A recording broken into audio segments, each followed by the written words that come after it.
आम प्रेम थिला पवित्र ठीक राधाकृष्ण प्रेम भली। आम प्रेम थिला चिरंतन ठीक लैला मजनू भली। आउ आम प्रेम थिला शाश्वत ठीक केदार गौरी प्रेम भली। से दिन नुआ करी स्कूल आसीथिला। मोठू 2टा क्लास सान भी थिला, हेले ता सह मोर बंधुता भारी बढ़ी जाइथिला। सेतेबेले जदिओ ए प्रेम विषय आमको किछि जणा नथिला, किंतु आम बंधुताटा एते गभीर हेबा देखि समस्ते ईर्षा करुथुले। आमको सबु सांग माने चिड़ेबार लागि पड़ुथुले।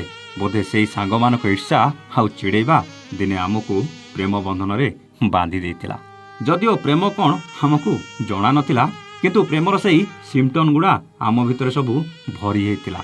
एई जेमिति से स्कूल न आसिले मते भल न लागिबा, लंच रे सांग होई न खाइले खाइबाकू इच्छा न हबा, ताकू दिने कि 2 दिन न देखिले मनटा विचलित लागिबा। जदि से मते कि मु ताकू 2 दिन स्कूल ले कि अन्य कोठी देखा नहले ताकू खोजी खोजी किछि ना किछि बहाना करी ताको घर पाखरे एपट सेपट हबा, एसबु थिला स्कूल बेलर दुष्टामी।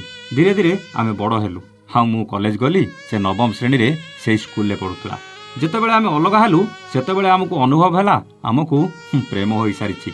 आउ सेई प्रेम बंधनरु आमे बाहरिबा भारी कष्टकर हो जाइछि, जोथि पई किए काठू दूरे गले भारी जंत्रणा हेउछि। सतरे ए प्रेमटा कोन एते जंत्रणा दिए? से दिन मते अनुभव हैला जो दिन प्रथम थर ता बिना कॉलेज रे पाद देइथिली। सबुआडे खाली अजणा आउ अचिना। तारि भितरे मु मो स्वप्न को खोजी चलती। प्रथमे प्रथमे भारी कष्ट हेउतले भी धीरे धीरे सबु किछि एडजस्ट करबा को पड़िला। समय गड़ी चलला, से भी कॉलेज गला, हेले ता कॉलेज आ मो कॉलेज अलगा अलगा थिला। ता परठू केबे आमे गोटे कॉलेज रे पढ़िनु सत, हेले केबे आम भल पाइबा जमा भी कमिनी। आज भी मोर मने अछि संदेह रागरुषा मनांतर भितरे आम भल पाइबा को केबे भी कम करिनु प्रताप भाई। से एबे पीजी करुछि, आउ मु भल जॉब भी पाई सारिछि।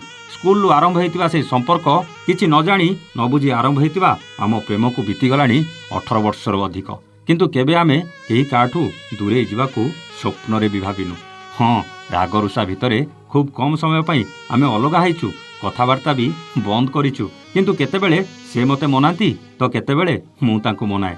किंतु प्रताप भाई गोटे छोट समस्या अछि जोथि पई मु आम फोटो आपन को देई परिबिनी स्टोरी करिबाकू। से समस्याटा हला आम परिवार आम संपर्क विषय रे एबे सुदा किछि भी जानि नांती। मु टिके आश्चर्य होई ताकू पचारिली 18 वर्षर प्रेम संपर्क हेले परिवार लोके जानि नांती, आउ एटा गोटे छोट समस्या नुहे बरं बहुत बड़ समस्या। से कहला प्रताप भाई 18 वर्षर प्रेम संपर्क आउ ए भगवान कौन एते निष्ठुर हो जिवे जे हमको अलगा करदेवे? आम प्रेम उपरे पूरा भरोसा अछि। आम परिवार आम प्रेम को निश्चित स्वीकृति देवे, आउ आमको सबुदिन पई जीवन साथी करिवे। केवल ता पीजी सरिबा को अपेक्षा करिछि, बास तापरे आमे आम परिवार को जणैबु।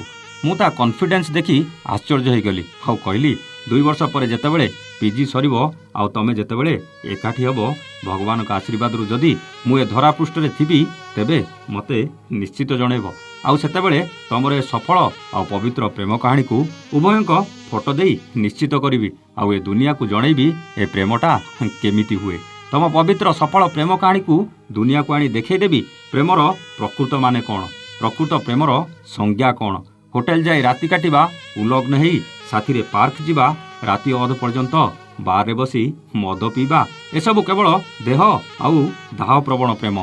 जदि प्रकृत प्रेम कौन जानिबाकू चाहुच ताहाले स्वप्ना आउ निहार प्रेम कहानी शुण। जो दिन तमे एकाठी हेब से दिन मु गर्व रे कहबी ए होउछि प्रकृत प्रेम। तार ज्वलंत उदाहरण हेउचंती स्वप्ना आउ निहार। कौन भूल कहली कि आज्ञा? जदि कहानी भल लागिथिबो तेबे कमेंट करी निश्चित जणैबा सहित एई 2 प्रेम पक्षी को आशीर्वाद करंतु, सेमाने एकाठी हे जांतु, आ उभय को जीवन साथी रूप में पाई बेस खुशी रे रुहंतु। मने अछि तो बंटी बबली रंग नंबर प्रेम कहानी कथा 22 अक्टोबर रु सबुदिन राति 9 टारे केवल स्टोरी विथ प्रताप रे। रहुचु नमस्ते, जय जगन्नाथ।